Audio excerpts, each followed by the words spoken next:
Hello friends, welcome to Studypedia. चलिए आज की वीडियो स्टार्ट करते हैं। आज की वीडियो में सॉल्व करेंगे एसएससी सीजीएल 2025 17 सितंबर का फर्स्ट शिफ्ट। इसके अंदर जो मैथ्स के 25 क्वेश्चंस पूछे गए थे वो सॉल्व करेंगे। बाकी आपको 12 से लेके 16 सितंबर के जो मैथ्स के शिफ्ट थे वो आप मेरे पेज पे जाके प्लेलिस्ट वाले सेक्शन में आपको मिल जाएंगे, आप वहाँ से चेक कर सकते हो। चलिए क्वेश्चन स्टार्ट करते हैं। देखो, इसे सिंप्लीफाई करेंगे। ये जो टर्म है, अगर आप इसके फैक्टर बनाए तो ये क्या हो जाएगा, 2 इंटू 3 और मल्टीप्लाई बाय अंडर रूट में 3। तो ये कहीं a है और ये b है। अगर आप इसे बहुत गौर से देखो, अगर आप इसके अंदर a प्लस बी का होल स्क्वायर का आइडेंटिटी लगाओ तो a square plus B square कितना हो जाएगा, 12 प्लस में 2ab। तो ये हमारे पास क्या है, 3 अंडर रूट 3 का होल स्क्वायर। नेक्स्ट देखिए ये रेशियो है। इसके अंदर हमें w, x, y और z का हमें पूरा बताना है कि क्या रेशियो आएगा। तो ये हमें दे रखा है 5:6, देन दे रखा है 3:7, देन 8:9। बाकी जगह आप फिल इन द ब्लैंक की तरह फिल करो। 6 और यहाँ 7, ये 3, 8 और 8। अब देखो जो भी इसके अंदर कॉमन है निकाल दो। 3 2 जा, देन 2 2, ये 2 4 जा, ये 2 2 2 सब में कैंसिल। तो देखो y की वैल्यू हमारे पास क्या बन गई, 20। अब अगर y की वैल्यू देखूं तो 20 यहाँ भी है, सॉरी w की 20 यहाँ भी है और 20 यहाँ भी है।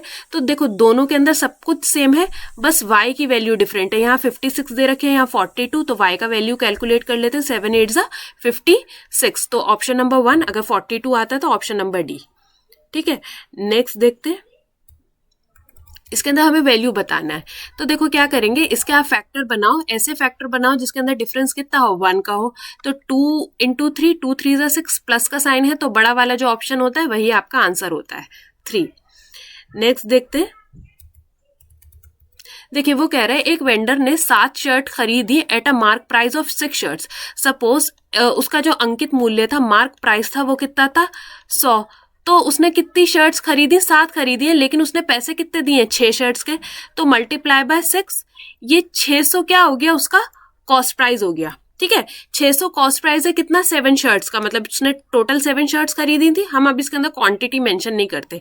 वो कह रहा है अगर उसने हर शर्ट बेची है कितने के ऊपर, 4% के डिस्काउंट पे। किसके ऊपर डिस्काउंट दिया है, मार्क प्राइस। अगर मैं मार्क प्राइस पे 4% का डिस्काउंट दूं तो ये कितना हो गया, 96। तो 96 इंटू में 7, तो उसने जो सारी शर्ट्स थी वो टोटल कितने की बेच दी, 672 रुपीज की। ठीक है, इतनी बात समझ में आई। ये जो सेलिंग प्राइस है, ये मैंने टोटल 7 शर्ट्स का सेलिंग प्राइस बना दिया, और ये टोटल 7 शर्ट्स का कॉस्ट प्राइस है।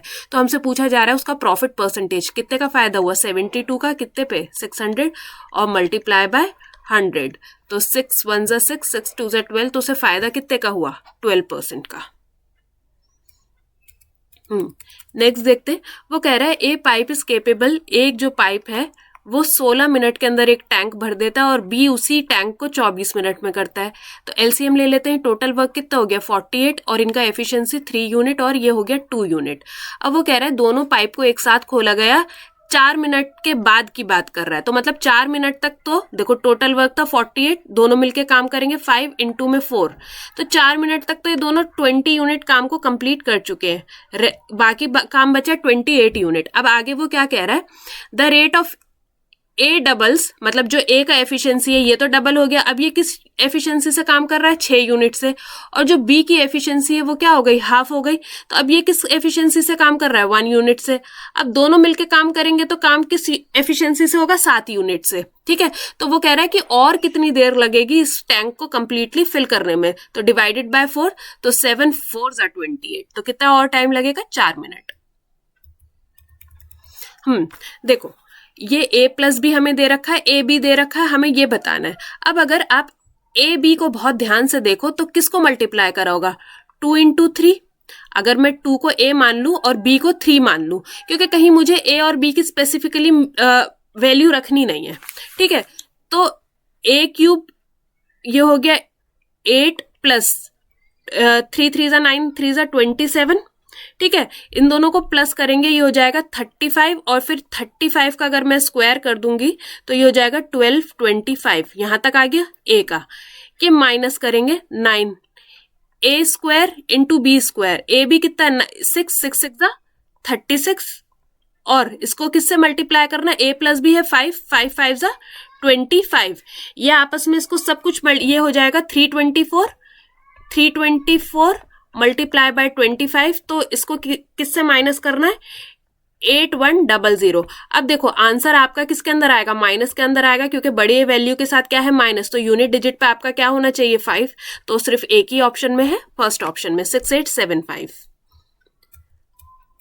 देखो एक सम था, प्रिंसिपल था, मूलधन था, एक राशि थी 10,000 की थी, जो उसने कितने पार्ट में डिवाइड करी, एक को 7% की वैल्यू पे इंटरेस्ट पे दिया, एक को 12% की, इसे मिक्सचर और एलिगेशन के थ्रू करेंगे। और जो उसका एनुअल इंटरेस्ट है उसको कितना मिला, 900 मिला, तो 900 10,000 का कितना परसेंट हुआ, मल्टीप्लाई बाय 100, 9%, तो ओवरऑल उसे कितना मिला, 9% का इंटरेस्ट मिला, तो ये कितना हो गया 2 और इस 2 3, इन दोनों को आपस में माइनस करेंगे तो आंसर कितना आएगा 2, और ये दोनों को आपस में माइनस करेंगे 3। तो उसने जो अमाउंट था वो किस रेशियो में दिया था, 3:2 की रेशियो में दिया था। तो हमसे क्या बताना था इसके अंदर, if 7/12 if the annual rate is the sum at 12%, जो ये 2 की जो रेशियो में जो जितना अमाउंट हमने उसे इंटरेस्ट पे दिया था वो बताना था। तो क्या करेंगे, 10,000 divided by sum of the ratios multiply by 2, तो 5 2 2000 मल्टीप्लाई बाय 2, तो आंसर विल बी 4000। चलिए क्वेश्चन देखते हैं। वो कह रहा है 900 रुपए को ब्याज पे दिया गया है, कैसे दिया, सिंपल इंटरेस्ट, साधारण ब्याज पे दिया है, एक सर्टेन रेट पे, जो ब्याज की दर है वो हमें नहीं बताई, एक सर्टेन रेट ऑफ इंटरेस्ट पे दिया गया है। तो मैं मान लेती हूँ जो ये आपके 900 रुपए हैं, 900 रुपए को R% की रेट से उसने इंटरेस्ट पे साधारण ब्याज पे दे दिया। अब वो कह रहा है आफ्टर 9 मंथ, 9 महीने के बाद कितने महीने बचे, एक साल पूरा होने में सिर्फ 3 महीने, तो 3 महीने के लिए उसने 600 रुपए को उधार पे दिया साधारण ब्याज पे, और इस बार ब्याज की दर जो रेट ऑफ इंटरेस्ट है वो कितना है, 1.5 टाइम्स ऑफ ओरिजिनल, तो 1.5 R की दर से उसने दिया 100। ये डेसिमल हटा देती हूँ, डेसिमल हटा के हमने एक और 0 बढ़ा दिया, और टाइम इसके अंदर कितना था 3/12, यहाँ पे टाइम मेंशन नहीं करा क्योंकि 1 को मल्टीप्लाई करो नहीं करो एक ही बात है। तो उसको एंड ऑफ द ईयर कितना टोटल इंटरेस्ट रिसीव हुआ है, 72 रुपीज। तो हमसे पूछा जा रहा है जो मूल ब्याज दर थी वो ज्ञात करें, जो ओरिजिनल रेट ऑफ इंटरेस्ट है वो बताना है, R का वैल्यू बताना है। कैलकुलेट कर देते हैं, ये 2 2 3 2 5 5 3 और ये हो जाएगा 3 4 तो ये कितना बचा, 9R प्लस में 9R bye 4 is equals to में 72, ये हो जाएगा 9 4, अगर एलसीएम ले लेंगे तो 9 4 36, 36 प्लस 9 तो ये हो जाएगा 45, 9 4 36, हाँ 45R इज इक्वल्स टू में 72 मल्टीप्लाई बाय 4, ठीक है 72 मल्टीप्लाई बाय 4, तो R कितना हो जाएगा 72 multiply by 4 divided by 45, 9 5 9 8 8 4 32 by 5, तो ये 5 6 0.4%, ठीक है। तो फाइनली तो क्या रेट ऑफ इंटरेस्ट था 6.4%। अब देखो वो कह रहा है एक फ्लैग पोल है, एक ध्वज स्तंभ है, मान लेते हैं ये है, जिसका जो शेडो है, अब वो शेडो कैसे पड़ेगी, ऐसे ही बनती है ना शेडो, जो ये अगर यहाँ पे सूरज है इस साइड तो शेडो इधर बन गई, शेडो कितने की बनी 10 मीटर की बनी, और जो ध्वज स्तंभ थी उसकी ऊंचाई उसने दे दी 10√3। तो हमसे बताना है कि what is the angle which sun is elevated, हमें एंगल ऑफ एलिवेशन बताना है, ये बताना है। तो देखो अगर मैं इसके अंदर tan थीटा लगाऊं, tan थीटा होता है परपेंडिकुलर अपॉन में बेस, परपेंडिकुलर और बेस दे रखा है, तो tan थीटा अगर मैं लगाऊं परपेंडिकुलर अपॉन में बेस तो कितना बचा √3, और √3 कब होता है tan थीटा की, अगर मैं टेबल लिखूं 0 1 बाय √3 1 √3, √3 कब आता है 60 डिग्री पे, तो कितने डिग्री पे है 60 डिग्री पे। चलिए नेक्स्ट क्वेश्चन देखिए। देखो ये जो क्वेश्चन स्टार्ट करने से पहले आपको एक चीज पता होनी चाहिए, जब भी कोई चीज कैसी होती है, हॉलो होती है, खोखली होती है, ठीक है ना, खोखली होती है, तो उसका रेडियस हमेशा कैसे कैलकुलेट होता है, जो पूरा सपोज देखो ये है सर्कल, ये कैसा है हॉलो है, मतलब इसके अंदर का पार्ट है ही नहीं, तो इसका रेडियस कैसे कैलकुलेट होगा, ये जो पूरा वाला रेडियस है, मतलब ये जो पूरा सर्कल है, ये जो बड़ा वाला सर्कल है, इसका रेडियस, और ये माइनस कर देंगे ये वाला पार्ट, ठीक है ना। तो देखो ये जो बड़े सर्कल में से अगर मैं छोटा सर्कल माइनस कर दूं तो ये जो पार्ट बचा वही रह जाएगा। तो हमेशा जो आपकी कोई भी चीज, कोई भी ऑब्जेक्ट हॉलो है तो उसका रेडियस कैसे कैलकुलेट होता है, बड़े वाले रेडियस में से छोटे वाले रेडियस को माइनस कर दो। अब ये डिपेंड करता है, अगर कर्व सरफेस एरिया है तो उसके अंदर स्क्वायर की पावर होती है, वो ले लो, और वॉल्यूम है तो क्यूब की पावर होती है, तो वो ले लो क्यूब। ठीक है ना। तो देखो अब स्टार्ट करते हैं क्वेश्चन।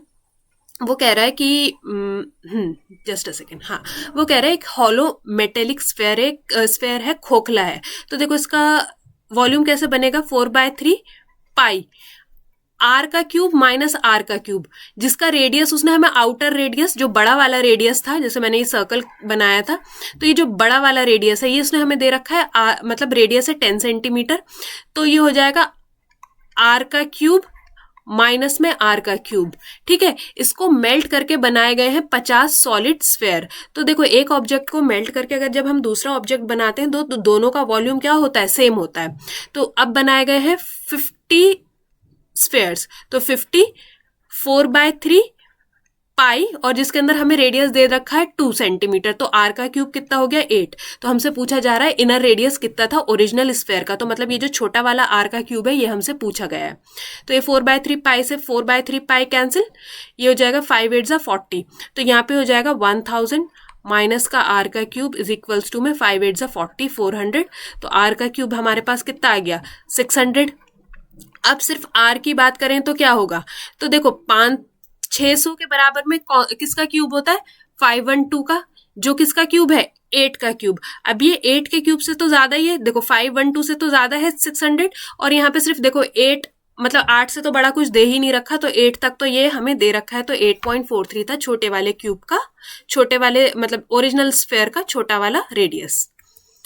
देखिए द वॉल्यूम ऑफ हेमिस्फेयर, एक वॉल्यूम है हेमिस्फेयर का, कि वो क्या कह रहा है, एक अर्ध गोले का आयतन संख्यात्मक रूप से एक वृत्त पृष्ठीय क्षेत्रफल के 4 गुना के बराबर है। एक volume of hemisphere, volume of hemisphere कितना होता है 2/3 पाई आर का क्यूब, ये किसके बराबर है 4 time it's curve surface area. Curve surface area क्या होता है 2 पाई आर का स्क्वायर। हमसे क्या पूछा जा रहा है, रेडियस पूछा जा रहा है, उसकी त्रिज्या पूछी जा रही है।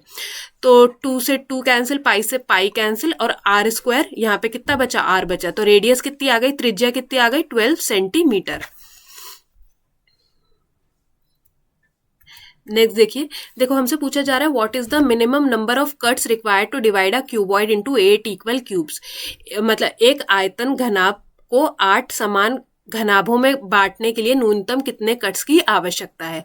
तो देखो जब भी ये क्यूबॉइड है, ठीक है ना, ये क्यूबॉइड है और इसको कितने उसके अंदर बांटना है 8 के अंदर बांटना है।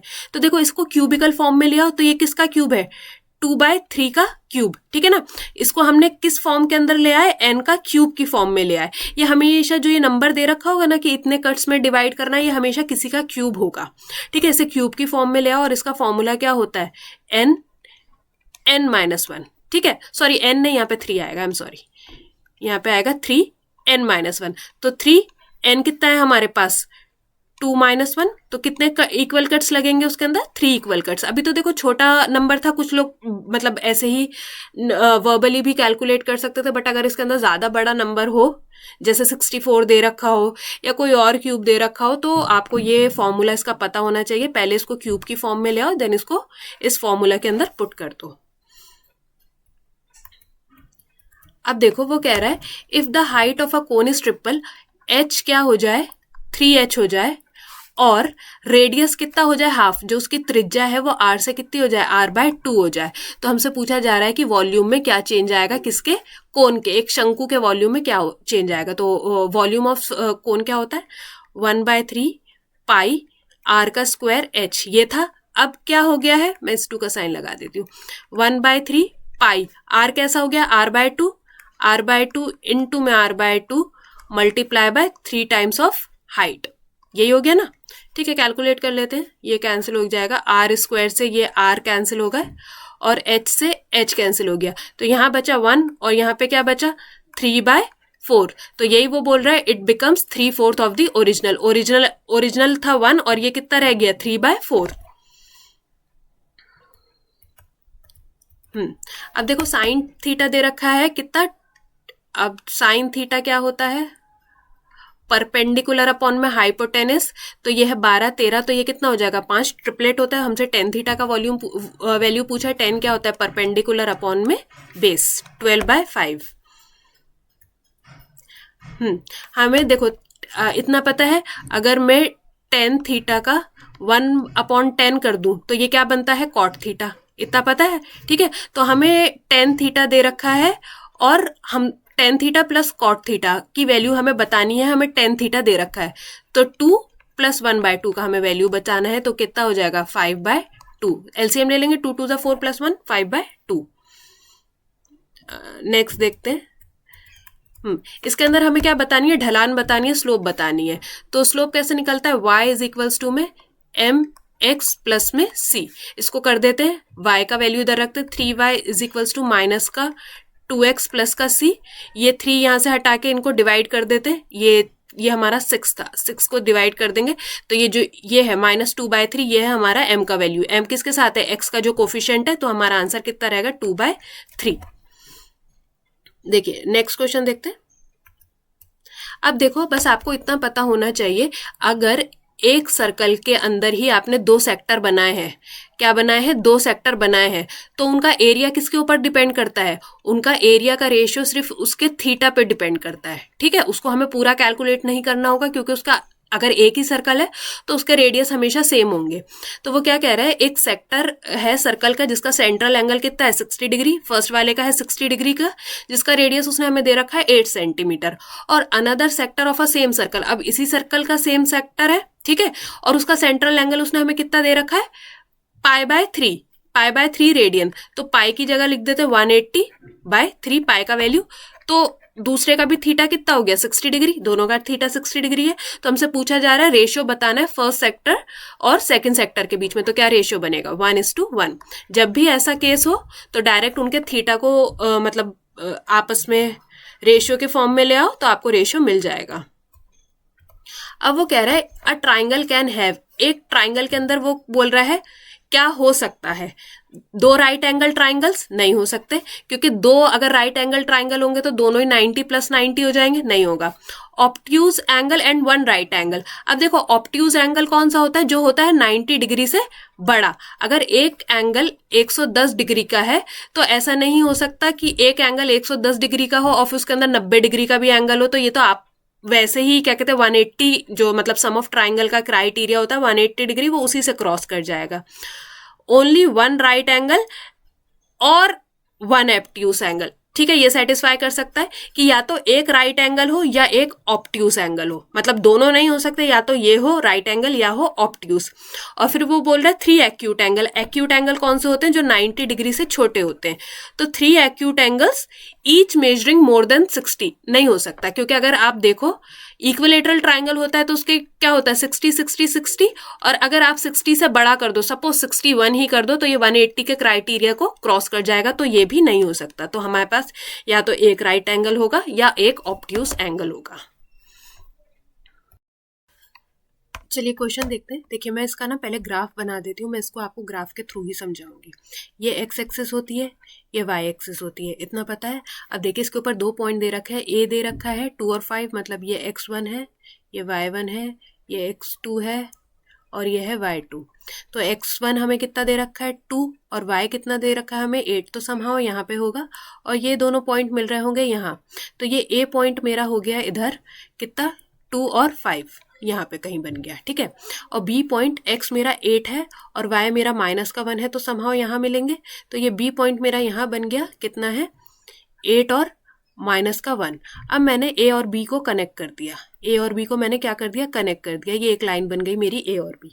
अब वो कहता है एक लाइन है l जो क्या है परपेंडिकुलर बाइसेक्टर है, लंब सम विभाजक, ठीक है। तो देखो जब ये परपेंडिकुलर बाइसेक्टर है, सपोज ये यहाँ से आ रही है, ऐसे करके इसने कनेक्ट करा ये लाइन को, यहाँ पे बीच में क्या बनाया प्रतिच्छेद बनाया, यहाँ पे उसने एक पॉइंट बनाया। अब समद्विभाजक है तो मतलब वो a और b को क्या करती है इक्वली क्या कर देती है डिवाइड कर देती है। जितना डिस्टेंस यहाँ से यहाँ तक का होगा, यहाँ से यहाँ तक का भी उतना ही डिस्टेंस होगा, ठीक है। तो जिस पॉइंट पे ये एल लाइन है, जिस पॉइंट पे ए और बी को क्या करा है इंटरसेक्ट करा है, प्रतिच्छेद करा है, वो पॉइंट क्या कहलाएंगे उसके मिड पॉइंट्स कहलाएंगे, वो पॉइंट क्या कहलाएंगे, उसके मिड पॉइंट्स कहलाएंगे। तो हमें देखो क्या निकालना है, उस लाइन का, एल लाइन का, ये जो लाइन थी इसका क्या निकालना है, हमें वाई इंटरसेप्ट निकालना है। अब जब भी हम वाई इंटरसेप्ट निकालते हैं तो एक्स का वैल्यू हमेशा क्या होता है, 0 होता है, इतनी बात पता है।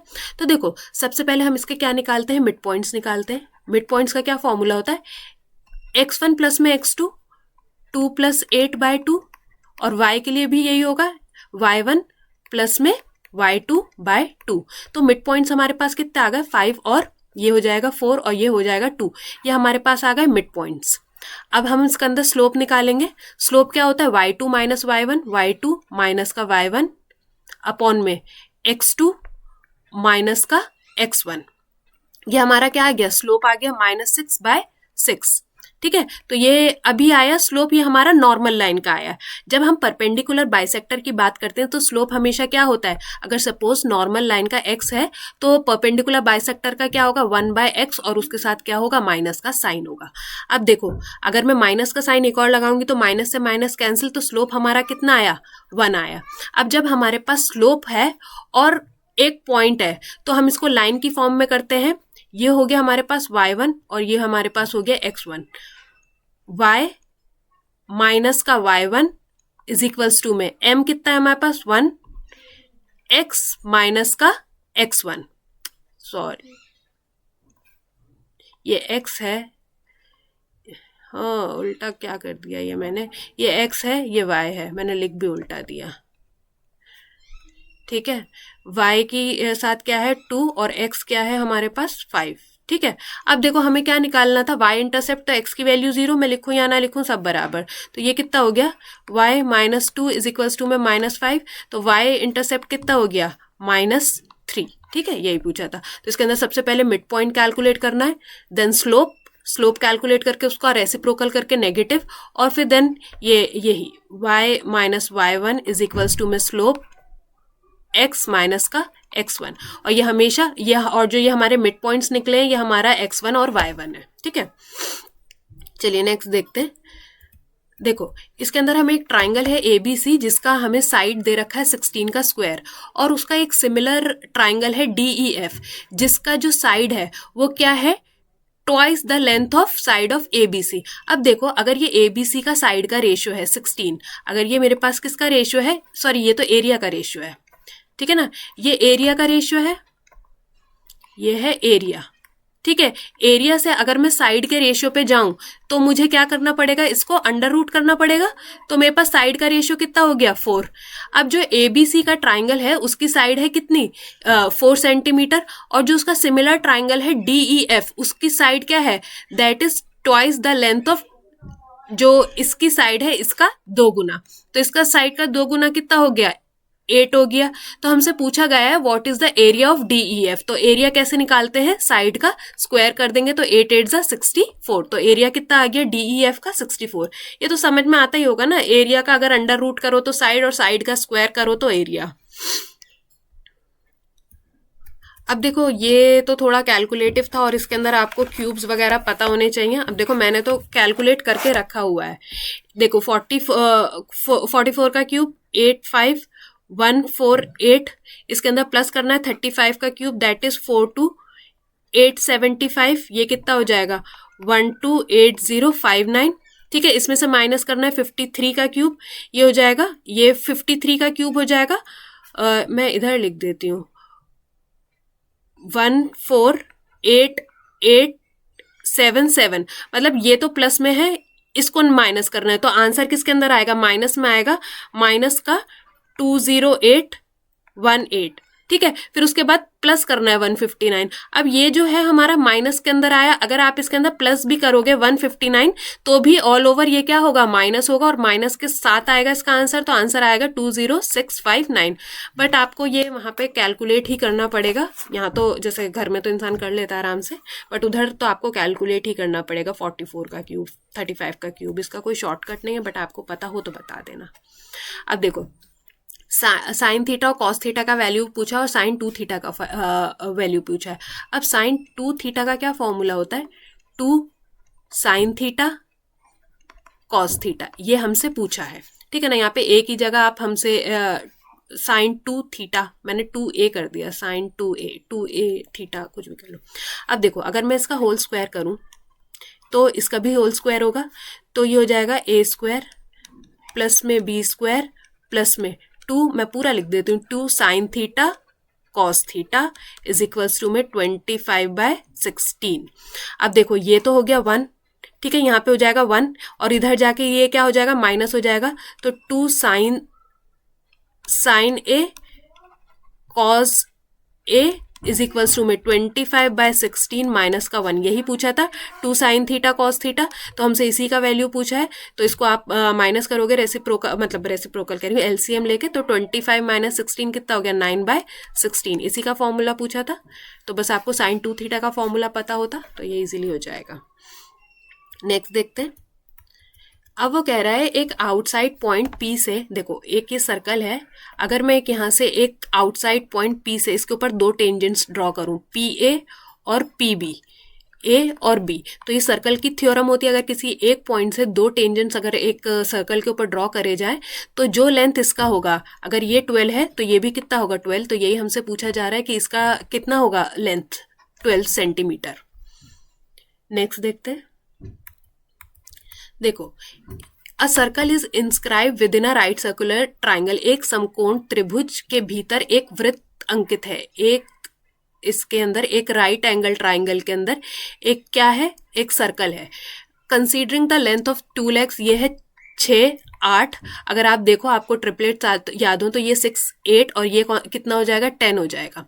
तो हमसे पूछा जा रहा है व्हाट इज द रेडियस, तो रेडियस क्या होता है a plus B minus C by 2, तो ये है a b और ये है c, a प्लस b ये हो जाएगा 14 माइनस 10/2, तो 4/2, तो रेडियस कितना हो जाएगा 2 सेंटीमीटर। बस ये पता हो, दोनों साइड को प्लस करके उसमें से हाइपोटेनियस माइनस करके डिवाइडेड बाय 2। लास्ट क्वेश्चन देखते हैं। देखो आपको पता होगा अगर a plus b plus c क्या हो 0 हो तो 3a cube plus b cube plus c cube क्या होता है 3abc, ठीक है। अब देखो a प्लस b कितना होगा 0.05 और माइनस c, तो a plus b plus c हमारा क्या आ रहा है 0 आ रहा है, तो हमसे पूछा जा रहा है क्या करना है, इसको a cube plus b cube plus c cube, a cube plus b cube plus c cube क्या आ जाएगा 3abc ही आएगा। 3abc को किससे डिवाइड करना है 3abc। अब चाहो तो आप इसके अंदर a b c के पूरे वैल्यूज रख लो या नहीं रखो, आपका क्या आएगा आंसर 1, ठीक है ना। सो आज के वीडियो के अंदर हमने पूरे 25 क्वेश्चन सॉल्व कर लिए हैं। होप ये वीडियो आपके लिए हेल्पफुल रही होगी, आपके जितने डाउट्स हैं वो क्लियर हो गए होंगे। वीडियो अच्छा लगा हो तो एक सब्सक्राइब ज़रूर करिएगा, और अगर आपको लगता है किसी फ्रेंड या फैमिली के लिए हेल्पफुल है please do share the video. मिलते हैं नेक्स्ट वीडियो में।